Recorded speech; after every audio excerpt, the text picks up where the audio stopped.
For great ideas and practical tools you can start using tomorrow to grow your business and separate you from the competition, you've come to the right place. If you're into B2B marketing and sales, then welcome to the one and only B2B Marketing and Sales Podcast. With over 60 and counting total years in the trenches of businesses small and large, they have a plethora of knowledge and experience that generate you more leads, capture more clients, ring up more sales. Well, doggone it, just make you more money. How about that? Always thought-provoking, yet dubiously entertaining. Please welcome to their respective microphones across 3 time zones, your co-ringmasters, the Dave Loomis, and not the rock star, Steve Miller. Let's get this baby rolling. Hey everybody, this is Steve Miller, better known as Kelly's Dad in Marketing Gunslinger. Notice how I really get excited when I'm doing this. And I am with, as you all know, those of you that have been following us for almost 2 years, we are a month away from 2 years.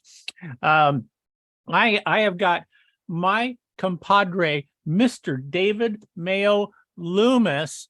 Before I get to the good stuff, actually, this is the good stuff here. Okay, I want to remind everybody, those of you that are watching this, you can see me. I'm holding up his excellent book, Marketing is Everything We Do. Those of you that are listening, I was just holding up his excellent book, Marketing is Everything We Do.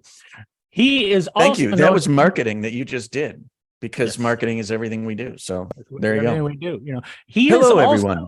And in this particular piece of real estate, he is Mr. Voice, or the Voice. Yeah, the voice. The voice. So can you please share some of the voice with us? The Dave Loomis. I'll never get over it. Welcome to one of the best B2B broadcasts around.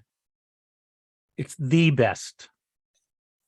It is. It's kind of like the Ohio State University. That's exactly right. It's the B2B marketing and sales podcast. Right. Speaking of the Big Ten, you mean the Big 18? The Big 18 that the University of Washington is going to be going into. Woo! Wow. Pac-12. Oh my gosh. Poor Pac-4. Poor Pac-4. Pac-4. But that's a leader. That's a lesson in leadership. I know nothing about leadership, but I can tell you that's what it's a lesson in. Is a lesson in leadership. Well, it's a lesson in money. Yeah, but you know what? The leadership apparently just didn't get enough money. Well, and that's it. Yeah, I mean, which comes first, chicken or egg? Yeah, poor leadership. That's a good point. Or good leadership from the big 18. So speaking of good leadership, even though I know nothing about teaching leadership, I am the worst manager that ever set foot inside a corporation. And to all those people, if you see me now, and to all those people who used to work for me, I am still apologizing for what a terrible leader I was. And I hope that you don't have nightmares or anything like that. But PTSD, they have Steve Miller PTSD. Probably. PTSD, that's exactly right. And send me a bill. Send me your medical bills. So today we're gonna the topic we're gonna talk about today ostensibly is trade show marketing. Now, apparently we have discussed this before. And I don't remember, but that's okay. Yeah, it's true. We have maybe even a couple times. It is something that you know quite a lot about. Yeah, I was the big gun in that, and the big gun consultant in that industry for a number of years, and wrote the #1 selling book of all time in the trade show world. But something that I never did teach, and quite frankly, I actually never even thought about. You have, but since I've known you, and of course, I knew about voice of the customer, before we met. I didn't really know about it when I was doing the trade show stuff. Yes. And then when you and I met, and I learned more about voice of the customer from you, which you're like, I'm like, my brain is exploding. Yeah, he's doing the little brain The explode little brain exploding thing on screen right now. Yeah, my little brain exploding. Okay. And you brought me into the VOC world, and I don't do anything in the VOC world, but you brought me into it, and recently I had you had told me, you mentioned a couple of weeks ago that you had done an interview for a podcast about using VOC at trade shows. So for that exhibitors Yes. could use Yes. VOC Yes. at trade shows. Okay. Yes. And again, my brain, my little brain exploding again. Yep. Okay. And so I am intensely interested in learning from you today about how exhibitors can use VOC at trade shows. And while we're doing that, or after I learn more about from you, because ROI at trade shows is a real sticky wicket to me. Okay, I've been on top of that. I've ridden that horse for so many years about teaching companies how to actually use trade shows to generate ROI. Okay. But but this is very intriguing to me. So, Mr. David Mayo Loomis, number one, give us a quick definition of what VOC is and how you see how companies can use it when they are exhibiting at a trade show. Okay. Go. Well, let me give a summary statement first. Okay. Which may include a few ways to do VOC, and then you can ask me about the different ways, and I'll tell you a little bit more about it. So I would say that there are a number of ways that an exhibitor at a trade show can reach out and hear or see, the voice of the customer. So VOC, voice of customer, is it's a term that's been around a long time, and so the definition is really it was originally linked to new product development.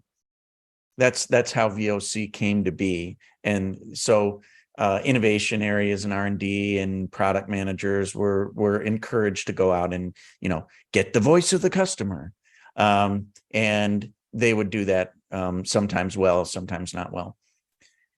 But it's really expanded over the years and time, and so now it tends to be a term that I think you would refer to as getting more information about your customer, doing research. Now, what I feel VOC is now, I mean, because so many people do it, we're now almost on a level playing field. And so I'm advocating going much further and doing it to such an extent that you're really getting the perspective of the customer. And there's ways to, there's special inquiry tricks of the trade and ways that you can do that. And I have actually come up with a term. I'm working on my second book, and it's called customer outsight, not insight, which we're all used to getting insight now. And I'm advocating that we should go a step further and get this customer outsight, which I can define at another time. But for trade shows, I mean, I'm intrigued. Yeah. Well, let me just say very quickly. Can you get quick? Give me a quick. Yeah, I'll give you the quick synopsis. Yeah. This is sort of the intro. I feel like everybody and their brother thinks they do VOC, getting the voice of the customer, and they do it by looking harder at the customer. It like almost literally. And my image that I have in my head is like someone on the deck of a old schooner or something with a spyglass, and they're like, "Ooh, I see that customer. I'm going to look more closely at them. I'm going to examine them and I'm going to listen to them and that kind of thing. And why are they doing that? Well, they're doing it because someone told them to do it, or the CEO is pressuring them for more sales, or they think they're supposed to do it. But the whole reason they're doing it is because they want to sell more for themselves. And that's why they're in business. So they're going to figure out some more information that's going to enable them to sell more. But it's still about them. And it's still about them holding the spyglass, looking at the customer. And you can actually get what I call insight from that. But to get outsight, which is my term, you basically have to take that spyglass and hand it over to the customer and give it to them. And you say, hey, you look through this. You look around at your marketplace and what you are wanting to accomplish. And you look at me, your vendor, and you tell me what you see. And maybe even my competitors and what do you see. And that's not a literal thing because we don't really have spyglasses, but this idea of changing your perspective and trying to, as much as possible, come at this from the customer's perspective and putting yourself in their shoes as much as you can. I know that we will never be able to have empathy, truly, because that's impossible. We don't know the heuristics of how everybody lived their life, but we can try to get as close as we can to their perspective, and that's what customer outside is. And there's a way. There's basically great ways and easy ways. You just have to know what to do and what to say and what to ask and all that. So, and that can be done at a trade show too. Okay, so. But I didn't tell you. Wow, yeah, I think we need to have another conversation about outside. We definitely do. But let me tell you about the trade at the trade show. Yeah. So if I'm an exhibitor. Yeah, you're an exhibitor. Yep. Getting ready to go to a trade show now. The common approach, the stupid but common approach to exhibiting at a trade show is, how do we attract as many freaking people into our booth as we possibly can while we're while we're there? Because we're spending a crap load of money to be there. We're paying for the booth. We're paying the costs are well, we should definitely put our name and logo on items to give away that have absolutely nothing to do with value whatsoever, and no value, that they're going to take them home and give them to their kids or throw them away. We should give away as much printed literature as possible. Right. And now I remember we have had this conversation. And no, we shouldn't do that. We were being sarcastic for anybody that doesn't understand sarcasm. But the point being that you and I are trying to it was my North Star for years when I was just focused on trade shows, was helping them to make a meaningful ROI from being at the show. Now, I'm looking at this as being, this might be a little bit of a I don't even want to use the word pivot, but it might be a little bit of a shift from how I typically looked at it for so many years. But even without hearing from you, what you've taught me so far about VOC, I already see the value. So if I am a company at a trade show and I know that there are going to be hundreds, possibly thousands of my moose running around a convention center or wherever this is, and this is an incredible opportunity for me to connect with these people and learn. True. Okay. True. What would you do? Here's what I think the mindset shift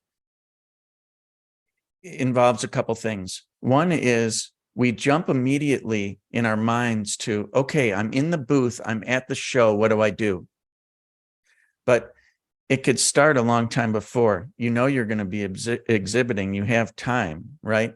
There are three components to a trade show. Shouldn't there it be There's before, during, and after? The pre-show, right? Yeah. the during the show, Yeah. and the after Correct. the show. All Correct. three are equally important. Yeah, and they're all important for VOC also, because there's nothing stopping you if you get the list of people who are going to be attending to look through that list and try and find your moose, and maybe even reach out en masse or individually to people that you want to have come by your booth. Or if you want to have like an extended conversation with them or a group of them, I mean, you could have a mini focus group, but you would potentially want to arrange that beforehand instead of doing it on the fly.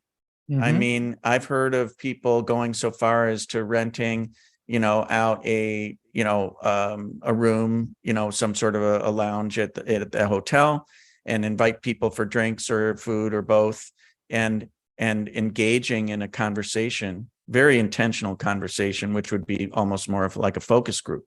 But you could also rent that room and have people coming in and out, having very in-depth conversations for 15 minutes or even half an hour. Or you could, depending on the size of your booth, you may have like a little sales meeting room built into your booth. And of course, you'll have to fight with the salespeople who are trying to close deals, but you can also just invite people, hey, let's, sit here, or let's just walk around for a while.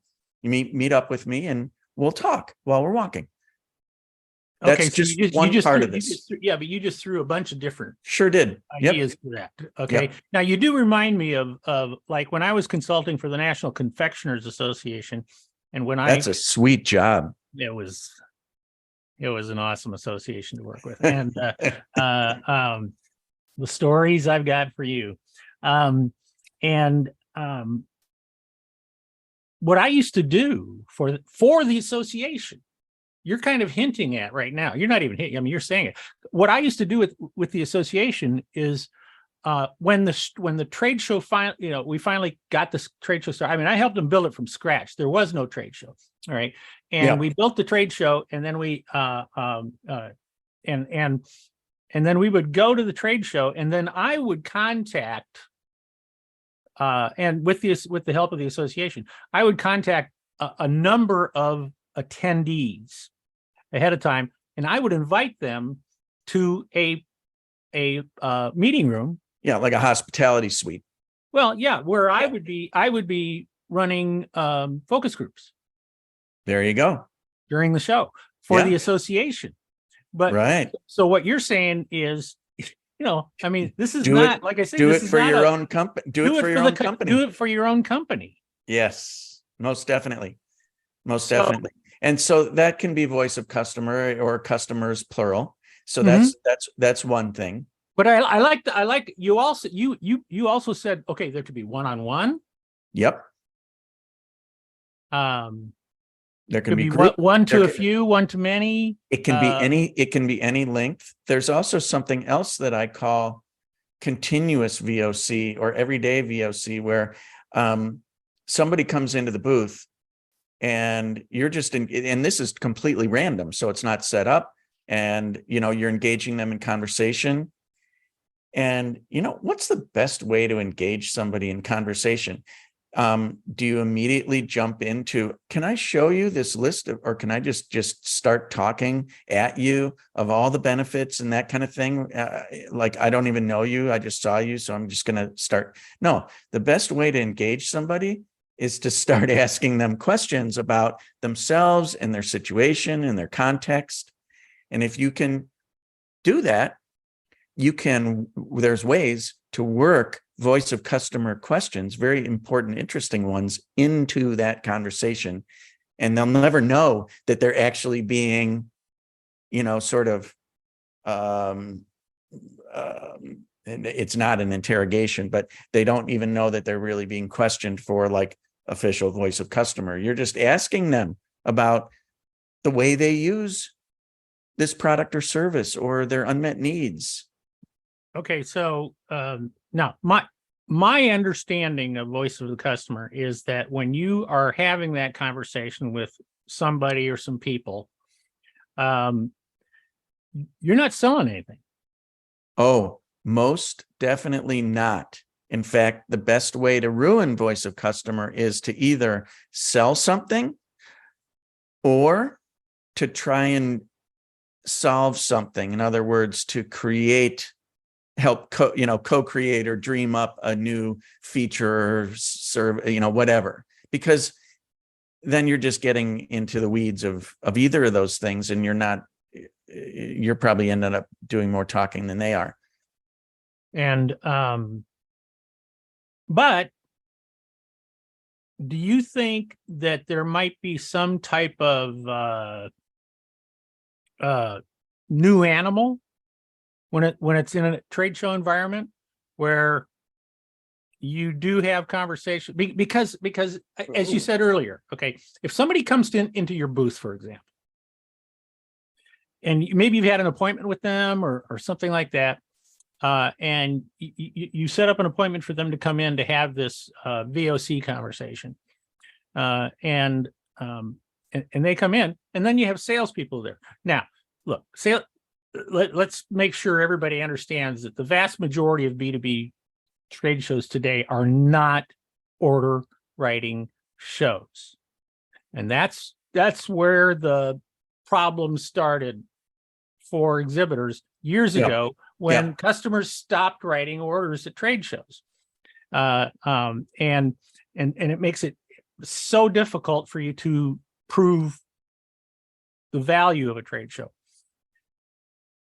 But how do you? But still, at the same time, see, I'm thinking about it from my perspective as a marketing guy, that I have been able to teach exhibitors how to prove ROI. And when I say ROI, I'm talking about ultimately sales, making sales. Right. Well, I mean, you might not be writing an order at this conference or this trade show, but let's say that you engage somebody in a really meaningful conversation that happens to include some VOC questions that you threw out. They love, customers love to engage in that kind of a conversation because you're really listening and you're understanding their needs. And I would be willing to bet that they would be willing to give you their information, before they walk away, after that conversation, in which case that gives you a chance to follow up with them, and then you track it from there on, and you could still track it and, credit it to ROI when the sale gets made later. So but how do you do that? See, I'm thinking that there's two parts to this, and I want to hear your perspective. Two parts is part one is you're asking them to participate in VOC. All right. But at the same time, part two is they're at a trade show and they're going around and they're looking and seeing what's new. What are the suppliers they're working with? What are they working on now? And stuff like that. And so the idea of, I would be reluctant to just have a VOC conversation with somebody and then not have any further conversation with them at a trade. I agree with you. Totally. So one of the best ways to start a sales conversation is to understand customer needs better. Mm-hmm. So maybe, if this helps, a way to restate this, it's semantics, but a way to put it is that the VOC is sort of your first step of sales at a trade show. But instead of thinking of it as sales, you're thinking of it as more of like sort of situation discovery of that customer's need. Can I give you? Let me give you an example. Mm-hmm. I'm just completely making this up off the top of my head.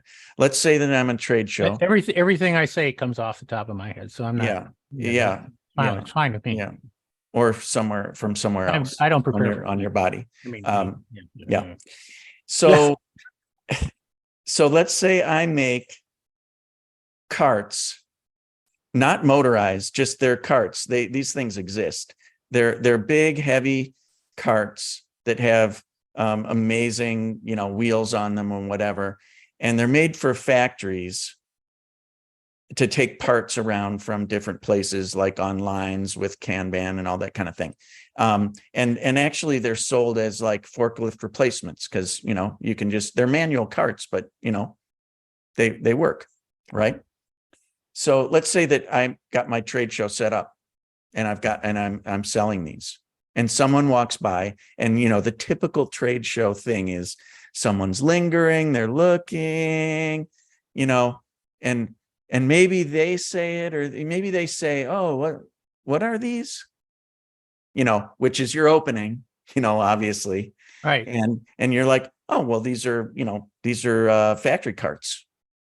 Oh, well, they're not motorized. No, you use them by hand, but try this. They're so easy to push around.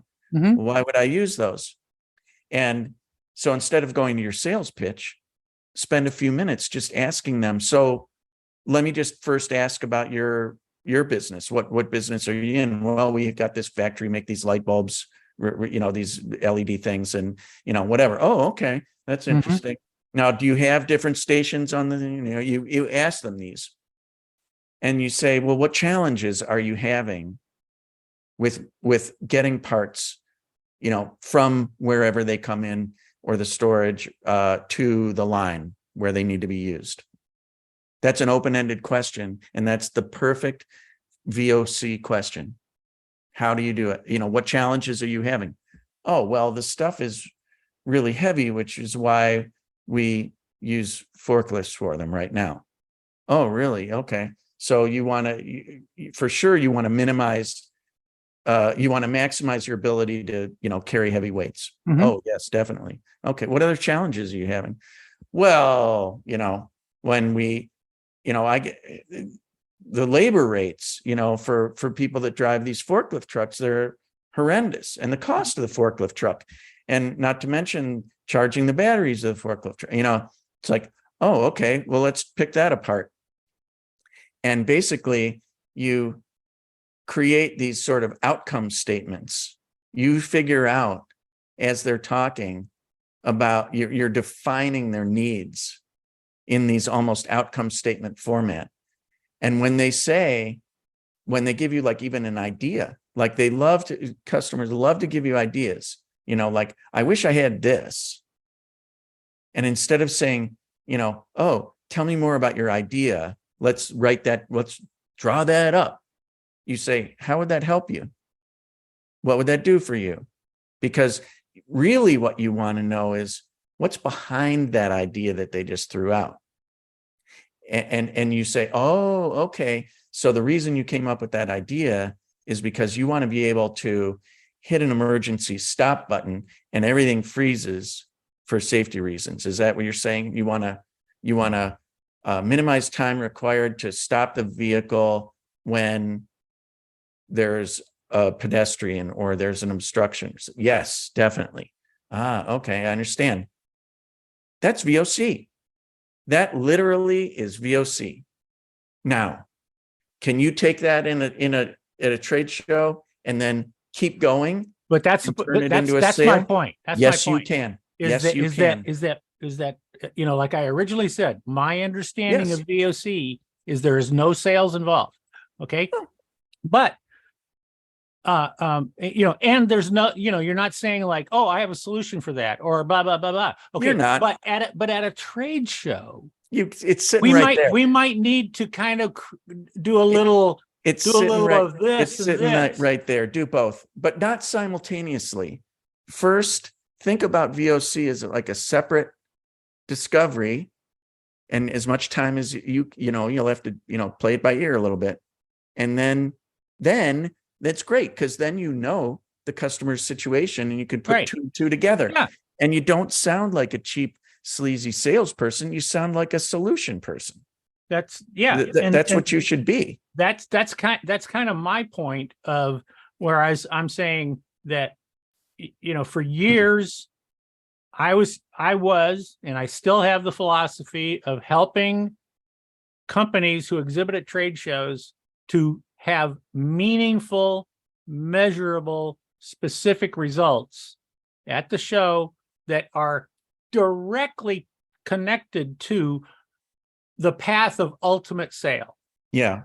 And you can do that. And do VOC. And now, and now when we bring VOC into the conversation, okay, so see, I mean, like, because the perfect, from my side, all right, if I'm the exhibitor on my side, the perfect solution is they can write the order at the show. Okay, that's the perfect solution. That's the perfect solution. Perfect answer. Shows perfect. Yes. Yep. Okay, and and you know what? Occasionally it happens, but mostly not.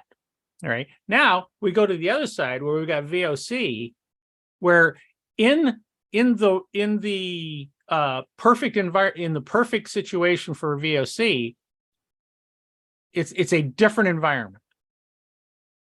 Correct? Well,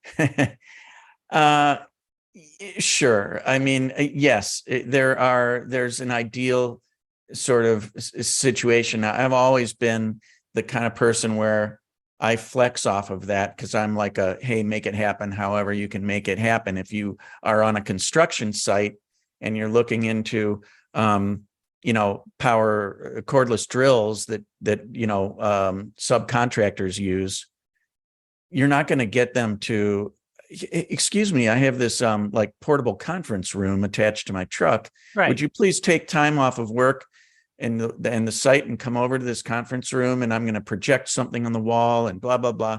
No, you take what you can get and you walk around with the person while they're doing their job and stand next to them and take some snaps, some photos and record them and, and say, why'd you do that? And you combine it with ethnography or observation. So, I mean, but to answer your question, I don't want to bring you said ethnography. I don't want to bring ethnicity into this, or even ethics. I don't know which of those you're using, okay, right now, but you're a funny guy. I am a funny guy, but it's because I don't know what that word means. Okay. Anyway, sure. There's always an ideal situation, but but they're hard to come by. Those ideal situations. So maybe, wow. See, and this kind of this, and I don't want to say this might bastardize, classic VOC. But this might create a better way of approaching a new relationship. No, not a new relationship.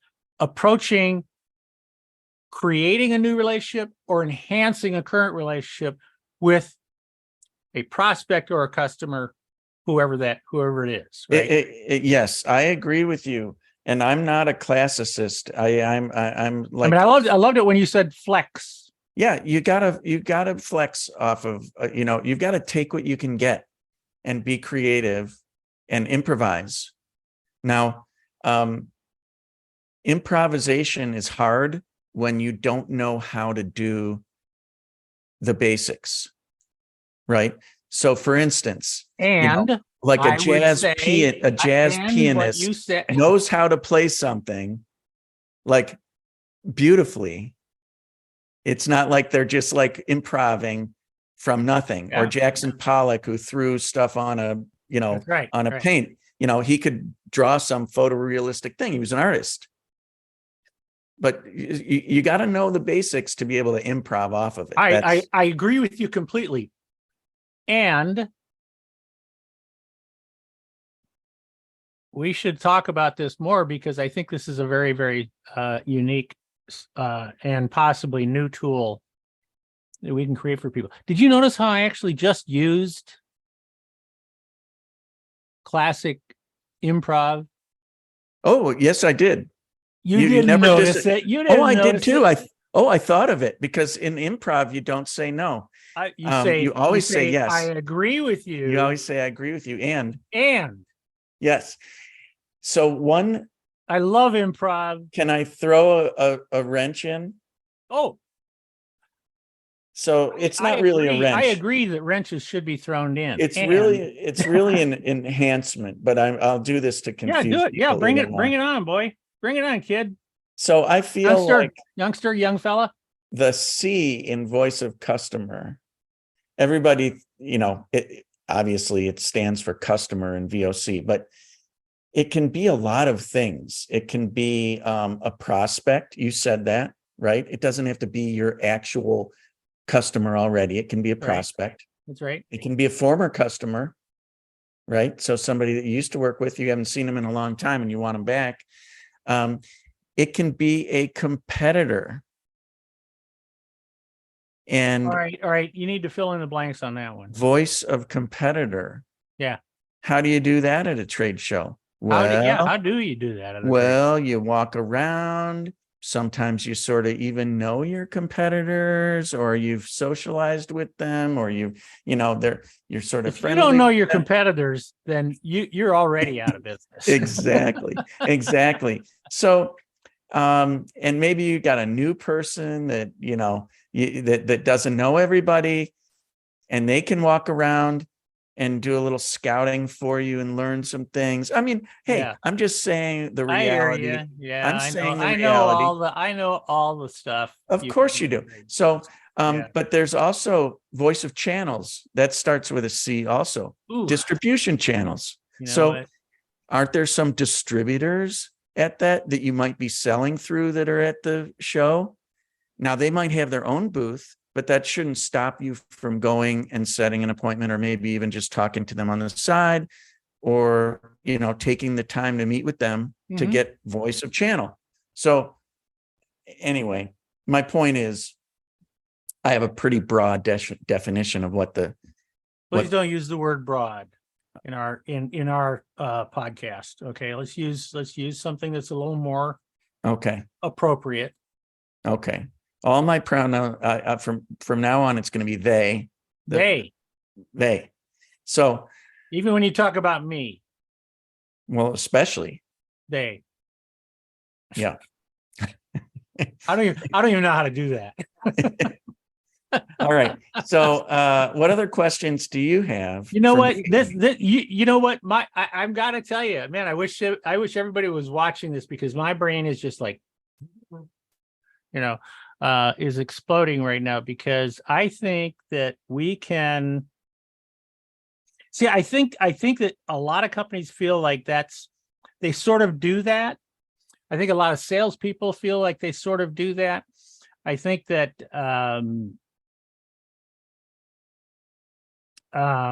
maybe what I'm hearing from you today is maybe we should not force VOC to be so pure. Amen. Like we could create a trade show VOC playbook. Yeah. And you are absolutely right. A lot of people are doing this right now. Guess what? They can do it 10 times better. Right. 10 times better. That will drive ROI. It will drive, yeah. Will drive ROI. It'll drive ROI. I can easily take a company through what you've added today, and then show them how to connect the dots. And I think this is your new book needs to include this. Great. It should. Good idea. Customer outside. Yeah. And we need to talk about more about this outside thing. So, but I think we've reached our. This is a great start. Yeah, that's the intro to VOC at trade shows. And who knows where it will go from there. I love it. I love it. I'm glad you asked about this. I am too. I was very excited when I started thinking about this, and it's giving me even more to think about and to share with clients like we have, and the world, and trade shows, and they are just anybody else. coming You back. want to get more. time. You want to have better connections. You want to have you want to be a better resource. One of the things I push a lot with my clients today, and I think you've heard me talk about this or read my stuff, is this idea of you need to be a trusted authority. Big time. For your, with your client base, because that's a huge factor in decision making. Yeah, and you're going to be considered a trusted authority more often, especially to a new person that hasn't met you before, if you ask good questions. And a really good way to turn somebody off is to just talk incessantly about you and about whatever. Our product is great. Your product is great. Blah, it's blah, faster. blah. It's more durable. Don't forget about that. It's orange. Exactly. Yeah. Yeah. Thanks. It was great stopping by. Yeah. Okay. Sure. You can scan my badge. I'll see you. Yeah. No, be interested. Be interested. Be curious. Care. Be interested. It comes across. That's what VOC is. Be knowledgeable from their perspective. Exactly. Yeah. Yeah. Right. But it's so much easier to be knowledgeable when you know their situation. That's right. That's what I'm saying. And their challenges. That's what I'm saying. Yeah. All right, Mr. Voice. The Voice. I think that's enough. Take us out of here. All right. Well, folks, you have been listening to the B2B Marketing and Sales Podcast with Steve Miller and Dave Loomis. We've really enjoyed having you this morning / afternoon, evening, whatever time it is. Yes. In your time zone. And we love you. And thank you. Thank you for listening. To contribute, please go to our website. No, we do not take contributions. This is free, which is amazing. I'm going to set up a one of those. Okay. Well, why not? Yeah. GoFundMe. Go fund us. We're going to set up a GoFund us. Do you want to fund the creation of this B2B, this trade show? B2B VOC game plan. Yeah. Roadmap. Actually, and Playbook. Something else that we want to do is we want to start a new college league. And we're gonna poor Pac 4. For the poor Pac 4. That and we're gonna bring in. We're gonna have the Pac 4, which is Washington State, Stanford, California, and it's not Utah. Who is it? I'm blanking on the fourth one. Yeah, boy, that's sad. Oh, that's sad. It's sad. But we're going to bring in Portland State. And here's the thing. Sacramento. The name of our conference is not going to include the number of teams. There's not going to be a number in it. That's stupid. Because that doesn't work. Yeah. It's proven not to work. And in fact, I think have to change how the Big Ten's logo. The Big Ten is a zero. It's subtly a 16. It's subtly sort of, yeah. Yeah. Now it's going to be 18. Yeah. It's crazy. Okay. I think we should have a league that's it's just called Just Us. And not you, in parentheses. After. Ooh, Just Us and not you. Yeah, right. That's it. Okay. For now. Tune in next time, folks, to hear us babble about football leagues, college football leagues. Okay. Take care, everybody. Thank you very much for joining us, and we will see you later. Bye-bye. Thank you for listening to another episode of the one and only B2B Marketing and Sales Podcast, the source for B2B marketing and sales insight. If you enjoyed the podcast, please be sure to subscribe and leave these old guys a 5-star rating. Check the show notes for any links and contact information. You can always contact us by going to b2bmarketingsalespodcast.com. Thank you, and keep on marketing, keep on selling.